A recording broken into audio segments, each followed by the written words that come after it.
पुरुषोत्तम मास के अंतिम दिनों में यह महादान अवश्य करें। यह मौका अब 3 साल के बाद ही आपको मिलेगा। यह एक बहुत छोटा सा दान है और इस दान को महादान भी कहा गया है।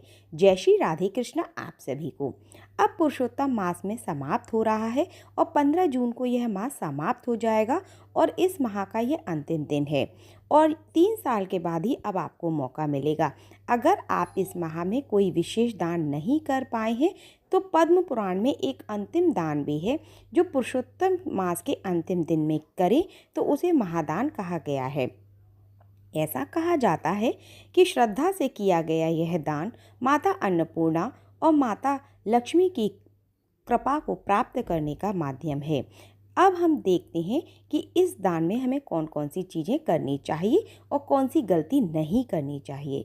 तो जो सुबह नहा धो के सबसे पहले मैंने अपने घर की पूजा करके अपने घर के द्वार पर बंधन बार लगाया और इसके बाद मैंने ली है एक साफ थाली या टोकरी, आप कुछ भी ले सकते हैं। और यहाँ पर मैंने लिया है इस तरीके से गेहूं का आटा। तो जैसे कि कोई व्रत हमारा समाप्त होता है उसके दूसरे दिन मैंने अपनी दादी को देखा था तो वो इस तरीके से एकादशी के दूसरे दिन, पूर्णमासी के दूसरे दिन। तो यहाँ पर मैंने आटा लिया है, अरहर की दाल ली है, आप चाहें तो चने की दाल भी ले सकते हैं।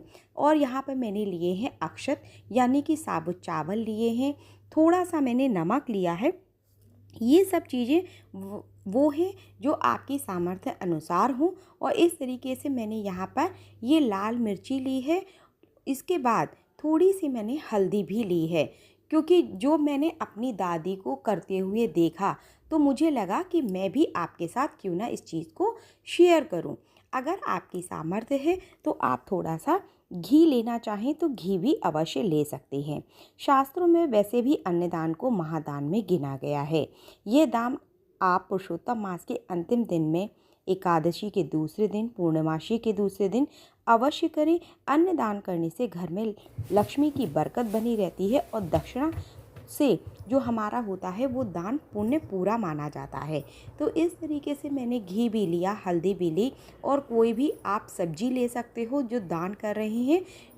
सब्जी आपके मौसम के अनुसार हो सकती है। और इस तरीके से अगर आपके पास ऋतु फल है तो कोई भी आप आम है, केला है या कोई भी और भी फल ले सकते हो।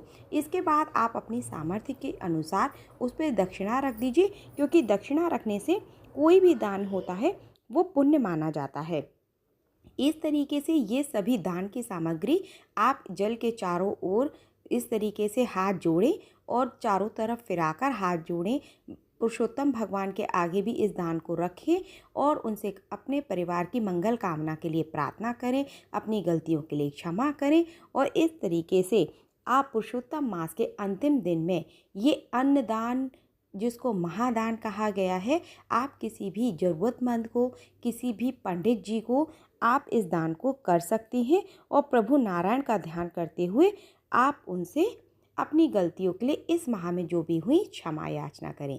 राधे कृष्ण।